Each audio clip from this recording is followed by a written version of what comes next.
Yes, indeed. It is time. And I am so excited about today's show because it's all about animals and the amazing bond that they share with us.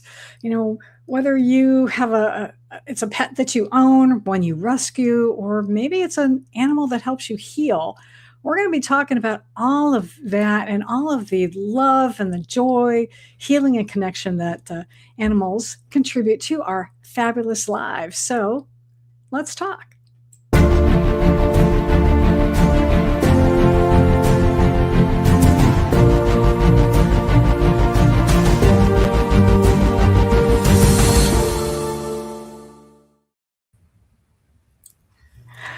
Welcome to the Let's Talk Fabulous show, where we do explore our fabulous lives. I am Gloria Grace Rand, one of the Fab Five hosts, and I am so happy that you have decided to join us today because we're going to be talking all about the wonderful joy and love and connection that animals bring into our lives. But before we dive into that, first I want to introduce our wonderful panel of guests that we have today. So I'm going to start over here and let you introduce our sole gentleman today. Hi, I'm Kevin Russell in Frierson, Louisiana. All right, awesome. And then we've got next. Hello, I am Jean Alfieri, and I'm coming to you from my home office in Colorado Springs, Colorado. Awesome. And we've got. Hi, I'm Wendy. I'm coming to you from Melbourne, Florida. All right, just not too far from me because that's where I am as well. So, okay. All right, we're gonna get started right now with what we're talking about today.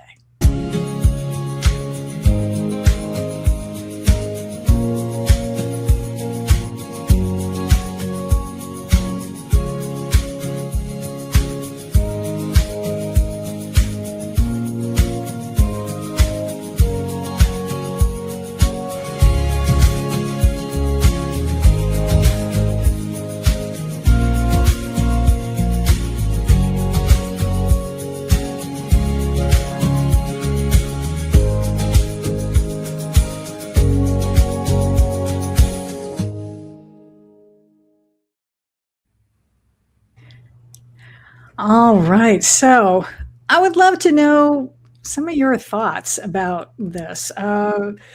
Because well, first off, actually, I just want to say one thing about that was that when I set up this idea for the show today, I had no idea. We did this, I don't know, last month or something. I didn't even know that May was National Pet Month, and that, of course, that it's Mental Health Awareness Month. So I love how when the universe works like this, and that everything is, divinely orchestrated. So, what do you think? What do you think about it, Jean? What do you when you saw all those statistics? What came to mind? Well, I think it just proves how important animals are in our lives and the roles that they play, regardless of if you have a pet in your house or if you foster or if you volunteer in whatever capacity. They just, you can't help walking away from that interaction without having a smile. So it's really great. I love it. How about you, Kevin? Well, as we all know, animals can change our world. And I do the mental health part of it. So it pretty much depends on what lenses you look through as to what you're going to get in return out of it. Yeah, absolutely. And Wendy, what are your thoughts about that? Yes, as you can see, I've got my own little one here. So very rarely do you find me without an animal. And that's one of the reasons. I think it definitely helps lift your spirits and even kind of brings a sense of calm. Awesome. Well, in fact, on that note, we're going to jump right into learning a little bit more about you and your animals. This is Echo. We just got him out of the shelter in Brevard County about a month ago. He'd been running stray and he was found with lots of skin infection, inflammation, and was in pretty rough shape.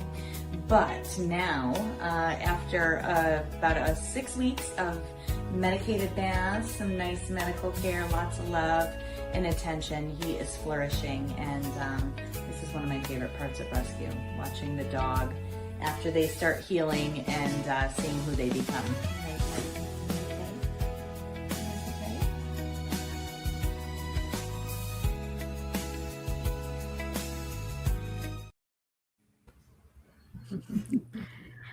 I loved that dog. I tell you, he just stole the show there. Yeah, he does. He's a good boy. Yeah. And actually, his name is Enzo now, and this happens sometimes. He was given the name Echo. That was his birth name, so to speak, because it was chipped back to his owner. But a lot of the times with a new life, we give him a new name and try to keep it as similar as possible. And he seems to be responding to Enzo and looks like an Enzo. So I love it. Very good. Well, one of the things when I learned about the work that you do that really touched my heart is not only you're not just fostering dogs, but you're fostering a particular type of dog. Can you tell a little bit more about that and why it's so important, the work that you do? Yeah. So we focus mostly all on senior and special needs. A lot of our dogs are seniors. We did open it up to the special needs category because we found both groups were at highest risk in shelters. I started the rescue after volunteering at our local shelter and walking dogs. And of course, it's tough to see any dog laying in a shelter on cold cement, but it's just that much more difficult when it's a senior and they have arthritis or maybe some vision or hearing loss or need medical care. So yeah, those are the population of dogs that we focus on. I like that. Jean, you volunteer a lot. What are your thoughts about the importance of not only senior dogs, but dogs in general, but getting them out of shelters? Yeah, I volunteer at the Humane Society, and I got to tell you, Wendy, I really appreciate your cause because my husband and I, we love the senior dogs. We call them vintage puppies, and we joke that if they don't need arthritis medication, we're not interested in them. They have to be of a certain age. And we've recently, just in the last couple of months, we have a 14-year-old rat terrier, but some speculate she may be younger. And we've gotten a poodle that would have likely been euthanized. He came in from a hoarding case, and after cleanup and dental and neutering, they discovered that he had an old pelvic injury that was not going to allow him to be put in the general population. And so they called a fellow shelter that takes in only old dogs and asked if she could take this particular poodle in, and she did not have room. And so she called me, as fate would have it, and said, "Hey, what do you think about an old poodle?" And I said, "Hey, sounds great." Now, what they didn't say was that he's also mostly blind, just couldn't walk well with that incapacity in the hind end. But I got to tell you, we've had him for 3 weeks now, and he is just emerging. And he is just a gentle old fellow. If he's a day under 30, I'd be surprised. But there is something just so genuinely happy and content of those old pets. And when you talk about what keeps us in the present moment, right? How do we stay in the present moment? It's just watching them, because that's what they have to give. They have to give everything you've got right now. So yeah, very important to be able to foster or volunteer wherever you can. Yeah. And Wendy, I also wanted to ask you one other thing too, because I know that, it's important to rescue senior dogs, and have you, I don't know who is typically like adopting those, but do you find at all sometimes that it's older adults possibly that might even be able to have more, shall we say, what's the word, compassion, tolerance maybe, because sometimes, they can relate, as we get older, Yeah. Well, what's funny is when we first started the rescue, my husband even said, "Well, who's going to adopt these dogs? Where you're just going to collect these dogs and they're just going to live in rescue forever." And you would be surprised. I mean, we have fosters, adopters, supporters just came out of the woodworks. The rescue was started just really with the intention of helping maybe 1 or 2 dogs at a time. But our first year, we saved 86 dogs. Our second year, we saved over 100, and we've been averaging over 100 every year. And it's only due to foster and adoption support. That's great. But the other thing I wanted to just mention for our audience today, and also just remember, also wanted to point out to make sure that you all are have pen and paper handy today, because I think you're going to want to take notes. Is it's great that that older adults, as well as younger parents, can adopt pets, but sometimes, because I know for me, like I live alone now and I have two cats, but I haven't really even thought about, what would happen if, something should happen to me, who's going to take care of my pets. So I would love for our audience to kind of think about that. What would you do? Do either any of you have any ideas about that, or recommendations? Yeah, go ahead, Jean. So I think it's important for us. We know and have had some discussion with our son about it, but I don't think assuming that your family might be able to take in a pet. So rather than, I guess, offer some suggestions, I would say be mindful of what you might anticipate without having the discussion. It's really important to talk to friends or family, because we also have neighbors that watch our dogs if we're out for a lengthy time. If older pets tend to need more potty breaks, and so we have somebody come over. So would that be a better option? We tend to assume a close family member, but that might not be fair to them, especially if they have other pets in house. Yeah, for sure. All right. Well, thank you. We're gonna play another video right now, and this was from one of our panelists who unfortunately wasn't able to make it today, but her message is still good. Something I've noticed about being around animals is how quickly things tend to quiet down without anyone even trying. There's less urgency, less thinking ahead. And as a hypnotherapist, I think what people are really feeling is a kind of calm they usually don't have access to during their busy days. It's subtle, but it changes more than people expect.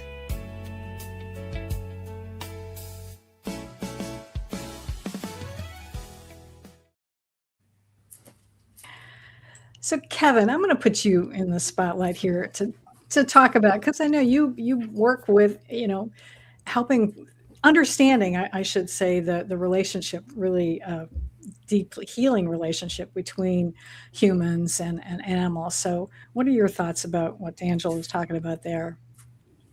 Well, they both kind of hit the nail on the head. As far as being present, one of the main focuses here at Warrior Horse, what we do is to live where your feet are, because everybody's so wrapped up in survival mode and making things work and the problems instead of the opportunities out there. So in order for our program to work, everybody that comes through it has to be 100% vulnerable, live where their feet are for the day, and don't allow anybody any permission to be in their head while they're here. And then, of course, horses have a coherent heart rate.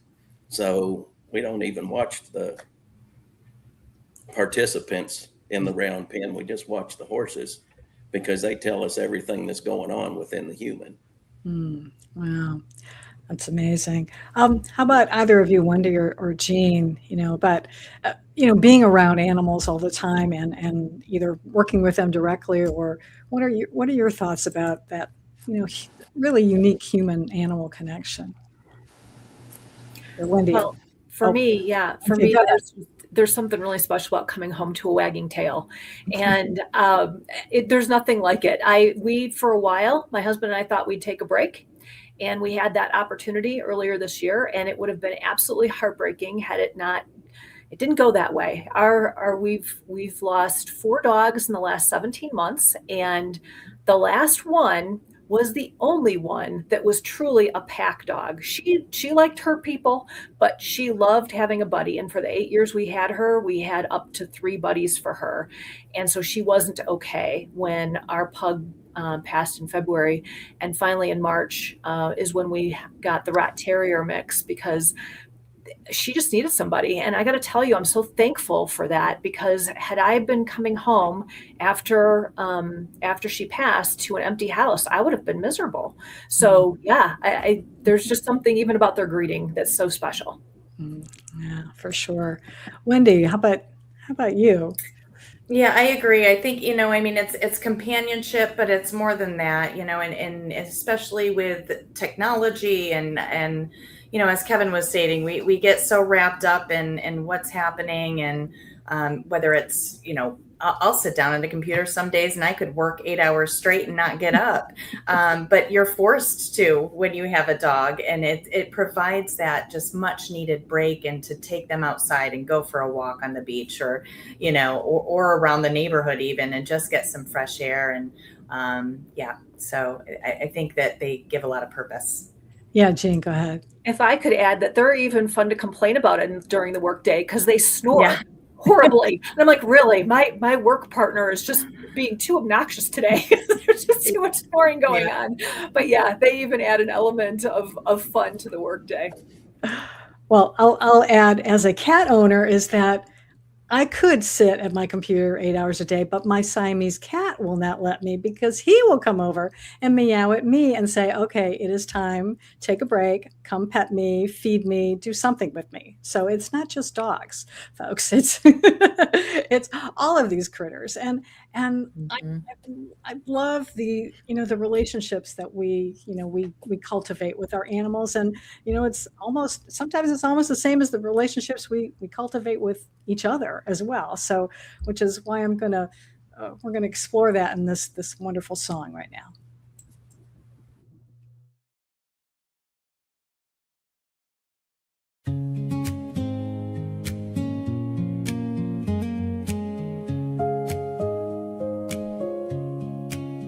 In a quiet room where the world feels loud, soft eyes watching without a sound.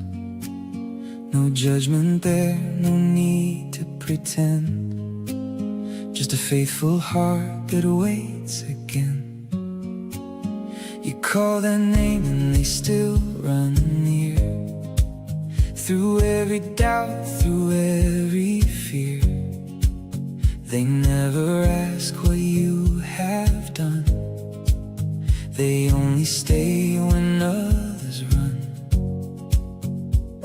And somewhere deep inside the noise, a gentle voice still calls. Are you one of the ones who still believe in a love that stays when it's hard to see?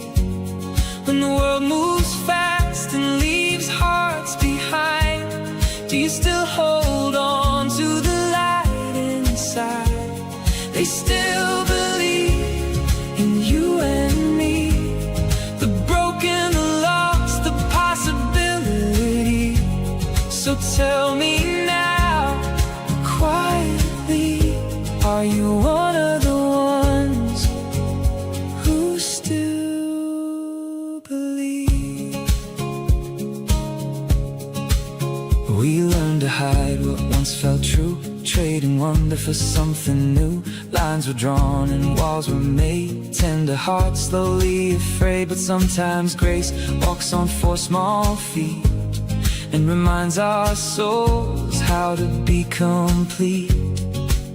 No words needed, no disguise, just truth reflected in their eyes. Are you one of the ones who still believe in a love that stays when it's hard to see? When the world moves fast and leaves hearts behind, do you still hold on to the light inside? They still believe in you and me, the broken, the lost, the possibility. So tell me now, quietly, are you one of the ones who still believe? If innocence is not weakness, if kindness is still strong, what if the ones we rescue were guiding us all along? Are you one of the ones who still believe that healing begins when we choose to see? Every life, every soul, every silent plea, calling us back to who we can be. They still believe in you and me, and maybe that's enough to see we are the ones who still believe.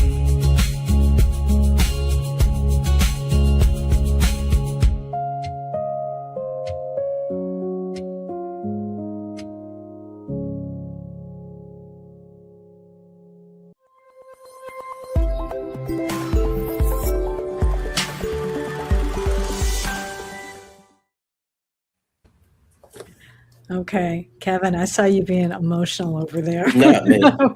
What are your thoughts about that? I was just thinking back to one of the horses that I brought in years ago. The owner before the one I got him from, the kids apparently had put him in a pen and got a pressure washer after him. Oh my God. And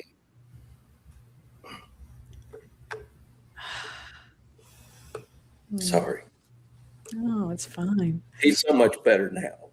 Mm, He loves humans. He he ain't scared of anything anymore. mm. And he was the herd leader all this time. And it's just like a school bully. He's got everybody else buffaloed into thinking he's all that tough and everything, but all he's trying to do is get through it as well as them. Mm. Oh my. Oh, thank you for sharing that story. That's what is, I think for me, it's just, it's so amazing, as the song was talking about there, it's, we take care of pets, but sometimes, the animals, they also take care of us as well. And but I'm glad that you were there to be able to take care of that horse. One thing I wanted to ask is, how has working with animals, in the different ways that you all do it, how has that transformed your own life? Wendy, I'll have you go first. Yeah, it's funny because as Kevin was talking, I was thinking about all the horror stories that we hear in rescue, right? There's so much in the past that has happened to these animals. And I think when I took on rescue, I might have been a little bit naive to that, and it hit me really fast. But it was, a moment where I chose to not focus on what has happened to them in the past, but focus on healing them and the future and the opportunity that we had now to affect the change. And I think that's probably the biggest takeaway that I've had in rescue is that, stop looking back, kind of, but both for me and for the dogs is, let's see what we can do moving forward and how we can heal. Yeah. Jean, how about you? Yeah, same here. I would say many people have talked to me about volunteering and how difficult it must be. And I don't look at it that way. I know there are a lot of sad stories in the background, but I'm encouraged by the people who are willing to step up and make these lives better for the animals. Everybody here, right? Everybody present on this show and everybody who wants to be a part of that. It's very encouraging to me. I was a shelter dog matchmaker for a time, and that was being able to introduce dogs to people who wanted to potentially adopt them and give them some time in a room to meet each other and know if that's going to be a good fit or not. When I came in one day, there was a German Shepherd puppy, 18 months, and there was a warning on his screen, as you looked up his information, that said he pulled hard on leash. He was an aggressive player. He would not. He loved to chew. He was very mouthy, and so they wanted people to be warned, not to discourage people from adopting him, but to make sure someone knew that they were getting what know what they were getting. Right. So there was a young mother with a baby on her hip that came up to me and wanted to meet him. His name was Rover. And I said, let me tell you what I can about Rover. And I explained, he's mouthy. He pulls aggressively. He likes to play. He likes to jump and play. So she thought better of that and wanted to look at another dog, which I was agreed with her on and grateful for. There was an elderly man who walked up with a cane. and wanted to meet Rover. Rover was gorgeous, right? Everybody wanted to meet Rover. And so I explained to him Rover's history and what we knew, and he thought that probably wouldn't be a good idea for him. Yep. And at the end of the day, there was a woman that walked up, and she had been waiting a couple of hours, and she was concerned because we were about to close. And she said, well, I get a chance, to meet my dog. And I thought, wow, this is interesting. For the dogs are flying out the door. She's been here for a couple hours, and she still wants to meet her dog, who she's already established. And I said, yes, we'll get to you. You're on the list, so don't worry. We'll cut it off, but you'll still get an opportunity. And so it just happened that the next person up was her. She walked up, and at this time I noticed a gentleman standing behind her. Looked military, cropped hair, standing tall, broad shoulders. Hadn't noticed him before. And she said, we want to meet Rover. And I went, oh, your heart just thinks, again, here we are. I explained Rover, and he stepped up behind her and said, it sounds like a young German Shepherd to me. And I looked at him and I said, it sounds like you're familiar with the breed. And he said, my partner is a German Shepherd right now. He was on the police force. He was with the sheriff's department. And I said, well, that sounds like it might work. And he said, yep, young German Shepherds need work. They need a job. And if they don't have a job and they aren't working, they'll get themselves into trouble. And I said, okay, then can I introduce you? And so he said, I would like my wife to stay outside and I'll meet him first. And if it goes well, I'll invite her in. Well, let me tell you, it took me like 10 seconds to know that was a match made in heaven.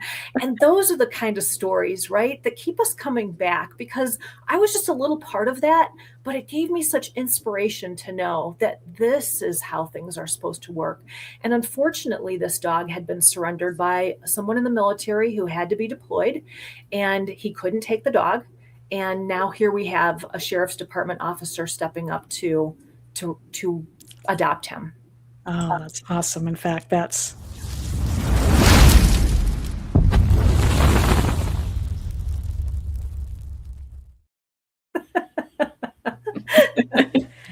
had to do it. Had to do it.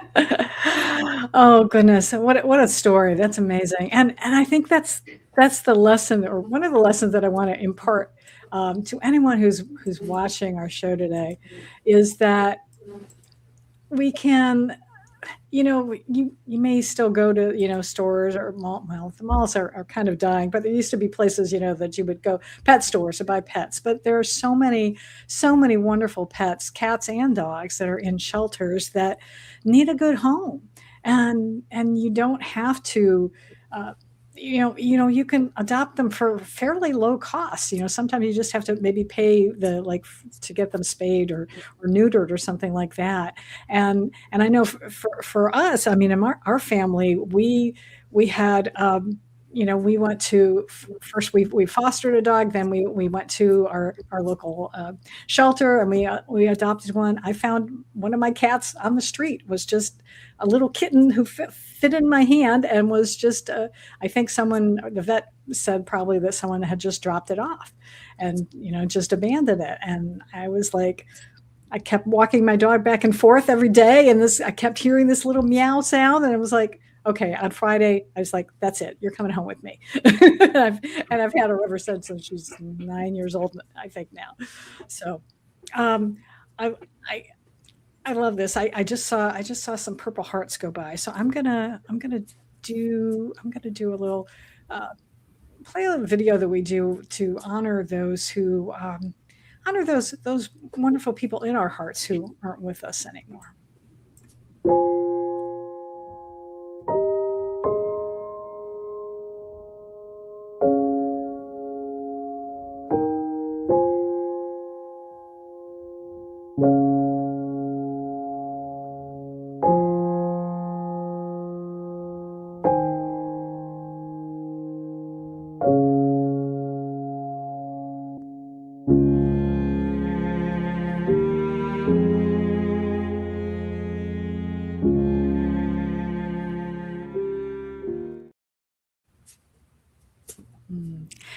And I'm actually also going to go to, we're going to play your video now, Jean, as well, because you sort of alluded to this earlier today about losing some of your dogs. And so share this video of yours.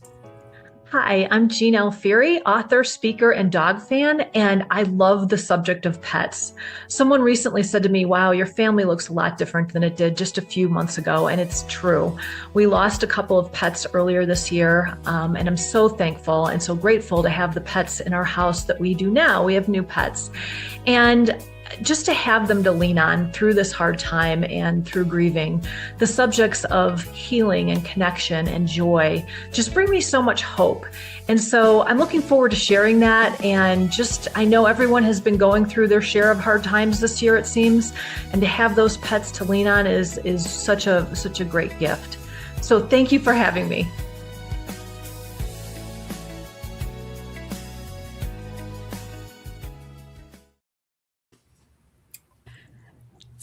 I'm so thankful. You sent me those pictures of those adorable, those adorable four-legged critters there.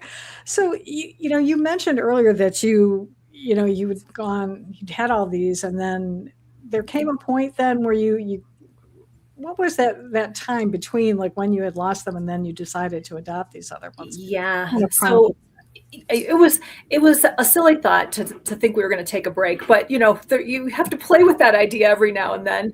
And our fawn pug Zoe, Princess Zoe, wasn't going to let that happen. She needed another dog. So when our black pug Morty passed away, she was in such grieving. I just couldn't. She was pacing, she was panting, she was whining. This went on for days, and people are like, "Oh, she'll get over it." Well, then it went on for weeks, and I'm like, "You don't understand. You're not in the house dealing with this."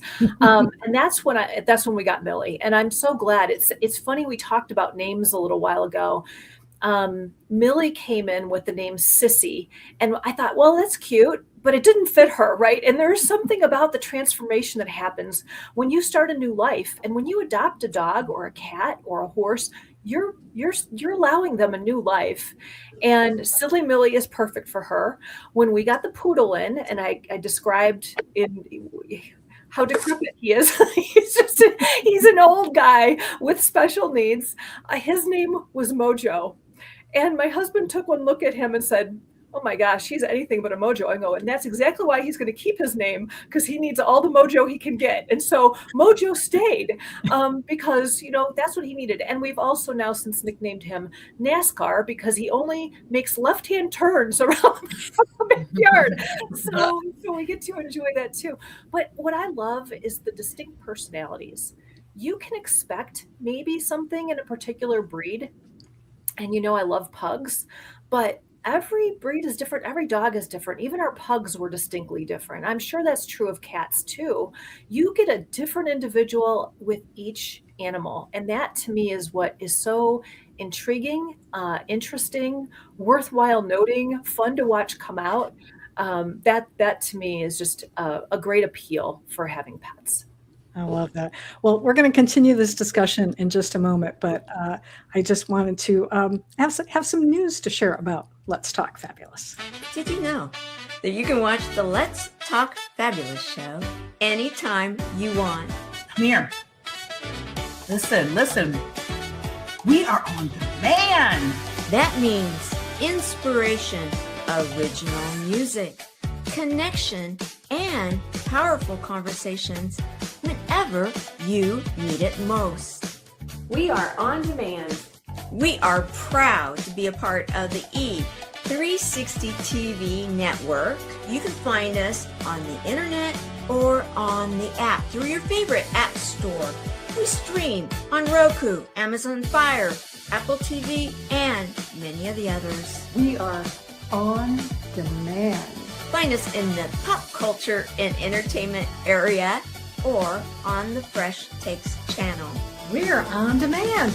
Of course, you can always join us live every Sunday at noon Pacific, 3 o'clock in the afternoon Eastern, where we connect with you in real time. It's time. Let's talk.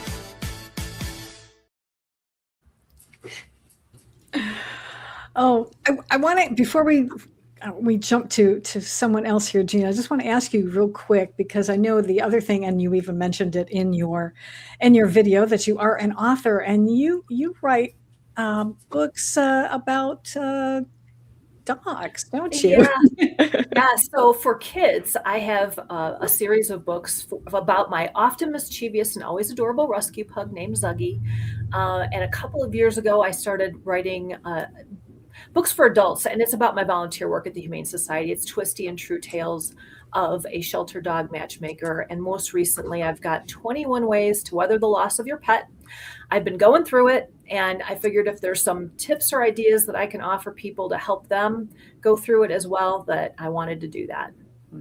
Yeah, awesome. Well, I love that you do that, and I think it's good to know. Sometimes people are unable to have pets for whatever reason. Sometimes if you're living in an apartment, you can't have a pet, or maybe you're allergic. So you could always go read a book about it and live vicariously that way. Wendy, I want to bring you back into our conversation a little bit, and I wonder if you could talk about, have you found that in working with dogs that they communicate in maybe a way that because of course they can't speak, but what have you noticed? Is there anything unique about how animals talk to us? Yes, and my husband will call me Temple Grandin. I don't know if you know who that is, but she had a very unique way of communicating with animals and understanding their needs. And I wouldn't say I am that capable as she was, but I think that what I say to him is animals do talk. You just have to know how to listen. And some people, I think, listen differently than others. And I think I've seen a lot of people that can respond and give the animals what they need, and in a way that they need it. So body language is one thing for sure. That there's a lot that can be told in body language. And I think when you've just worked with hundreds of any kind of animal, you start to understand a lot of the signals. So yeah, they definitely communicate. Well, that's awesome. Well, and speaking of communicating, I'm gonna share one more song today, kind of about that connection.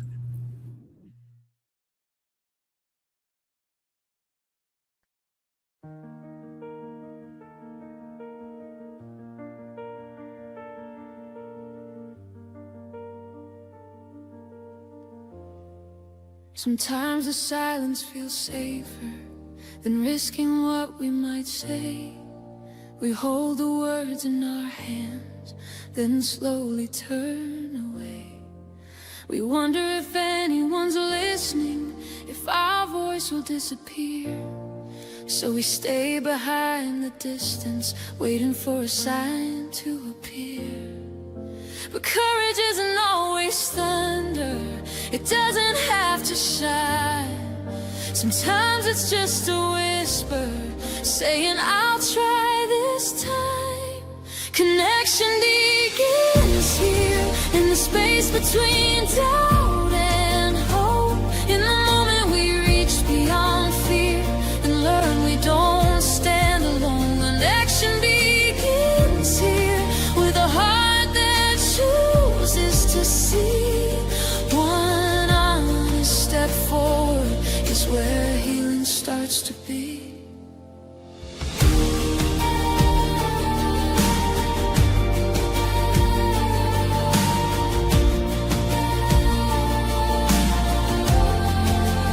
Maybe it's just one message, or a hand reaching through the screen. A quiet hello in the darkness, becoming something unseen. A conversation changes direction, a story finally told. And suddenly what felt broken feels a little less alone. Sometimes it's just breathing before reaching out your hand. A quiet moment, choosing to be seen just as you stand. Connection begins here, in the space between doubt and hope. In the moment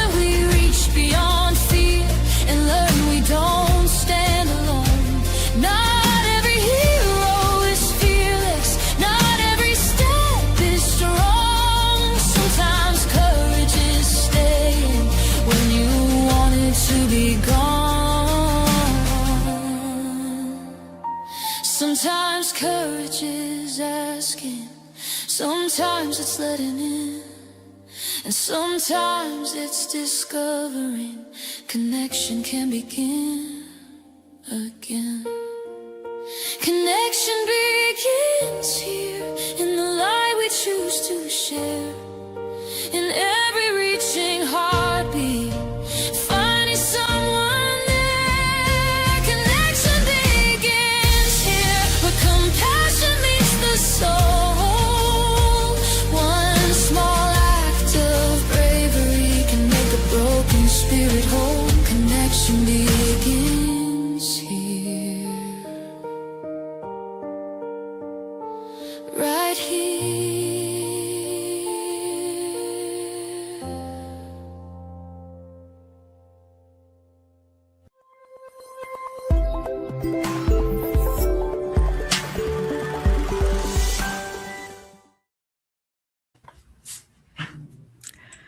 All right, I'm gonna put you back in the spotlight, Kevin, because we're gonna play your video in just a second. But I love that song because we're kind of talking about connection between humans, but also connection between animals. And I want to what I'm going to ask you this then, and then we're going to go dive deeper after your video. But what prompted you to really connect with horses? Well, my wife and daughter brought home a 3-month-old Arabian one day out of the blue, and I knew nothing about horses other than they bite and kicked and probably ate a whole lot. But through all that, short story, my wife ended up getting a retired thoroughbred that was just off the track, who ended up being my horse. And I was just working with her in a round pen one day. I would ask her to do something, just trying to learn body language between the two of us. And then I would give her time to do whatever she wanted. And we just keep going back and forth. And when I finally kind of turned my back towards her a little bit and gave her complete freedom, and she walked over to me and accepted me as the leader in the pen and nudged me with her head. I'm not going to say it the way that it is in my mind, but there was something released that I didn't even realize I had within me. And I knew that connection could be used to help save lives. Awesome. Well, we're gonna hear a little bit more about that, and then follow up with you again. Hold on. Hey everybody, today's topic is for the love of horses. Well, animals, but just happens to be that our animal of choice here at the ranch are horses, because through a unique bonding experience, we put them with veterans and first responders that are suffering from post-traumatic stress. They create a bond which triggers a release within them they haven't been able to achieve since the trauma occurred, and thus they start being capable of living again instead of just existing, building relationships and trust.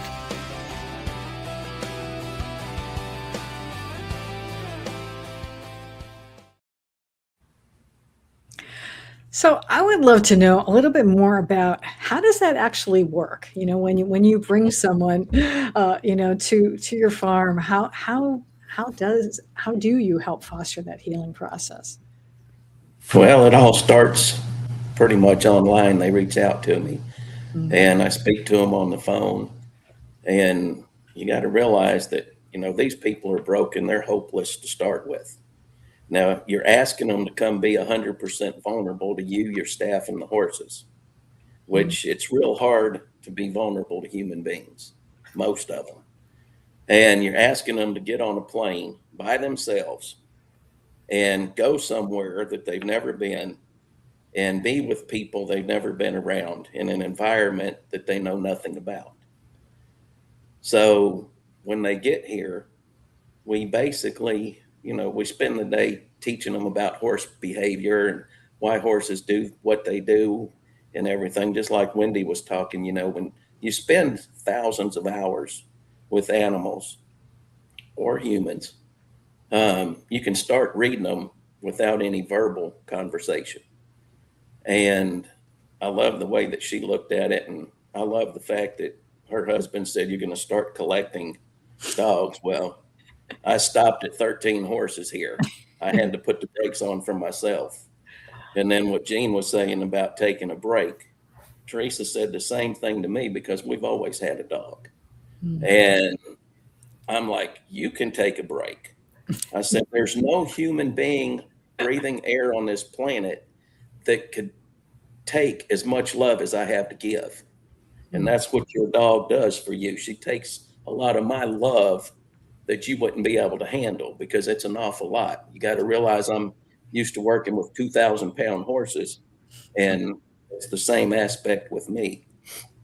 But when they come here, they just put them one-on-one with the horse in the round pen, and through the same calibrated sequence as what I did initially, they become the leader in the pen, and they have to let 100% of everything go for the first time ever for their whole life, because the horses will not come up to them if they don't.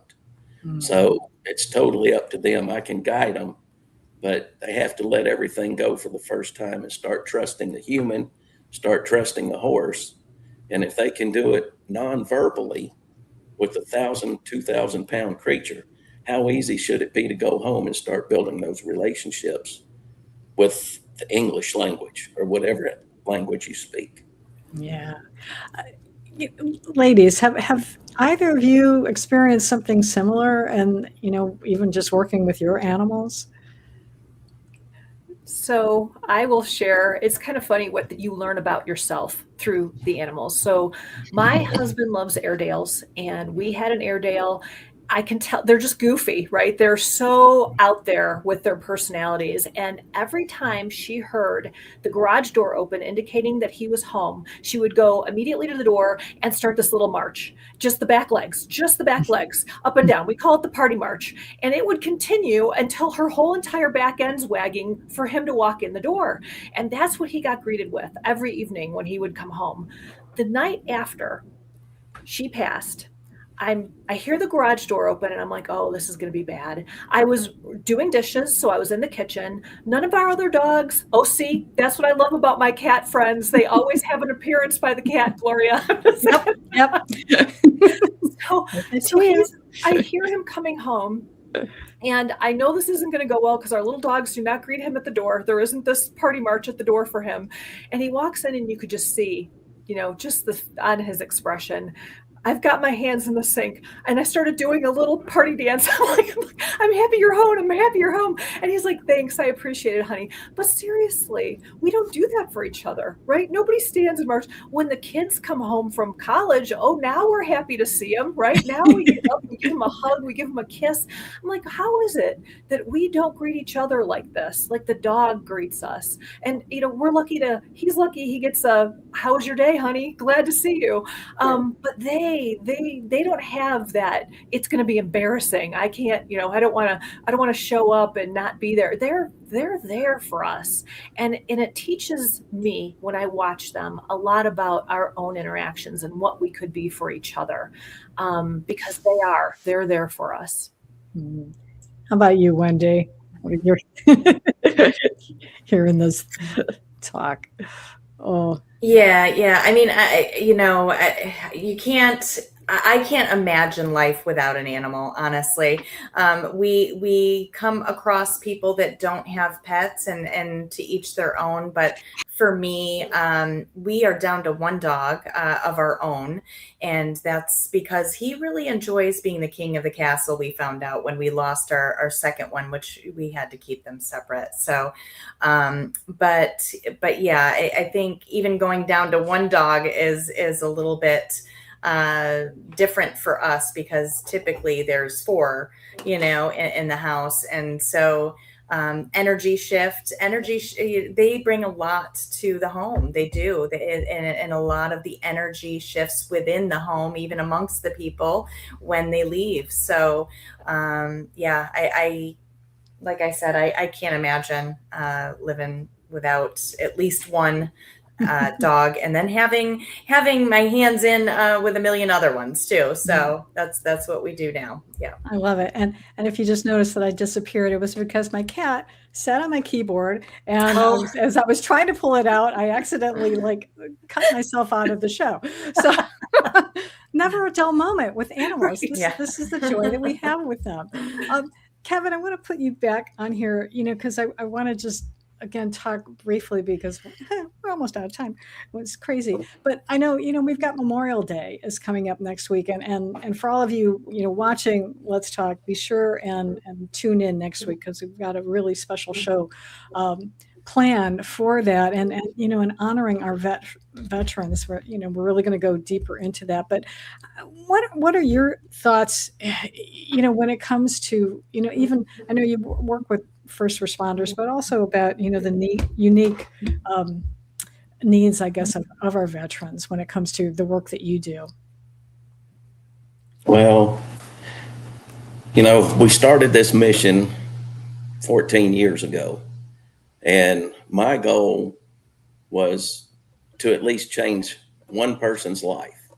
If we did it for 30 years and could change at least one person's life, then it was worth every minute of every day, because I was blessed with an innate ability to communicate with horses and humans, to put them together and do what we do, put hope back into their lives, basically.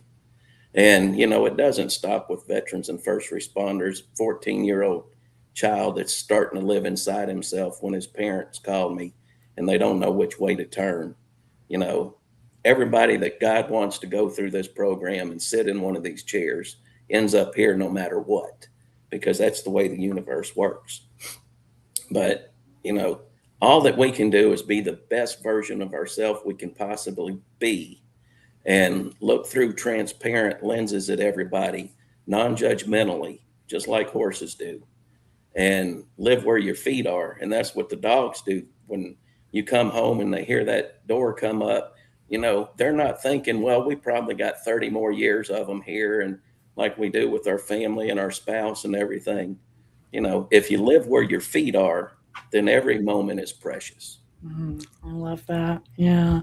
All right. We've got about a minute left. So Wendy, one last, word or two of maybe advice or encouragement for those out there. Yeah, well, again, my heart is with the underdogs, right? The seniors, the special needs, the ones that are often overlooked. So I always tell people, open your mind, open your heart. Don't necessarily go in with an objective without being open to the other possibilities. Awesome. And Jean, your last thought? Yeah, enjoy the time with them. Having senior dogs usually means less time, but you don't know. And so enjoying every day is so important, and they help you do that with just how present they are. Oh, yeah, for sure. And I will add on to that is that, it's never a dull moment when you have when you do have a pet in the house, and they bring so much joy and so much love. And if you are in an opportunity out there to be able to take care of one, I encourage you to do so, because it's, you get another friend in the house, and that's a wonderful thing. And even if you can't do it, volunteer, but Jean, you volunteer at services, Wendy, and fostering is also a wonderful thing, because that gives you an opportunity to try out, to see if this pet is going to work for your family. And so I absolutely encourage you all to do that. So thank you all for being with us today and joining us, and we will see you all next week.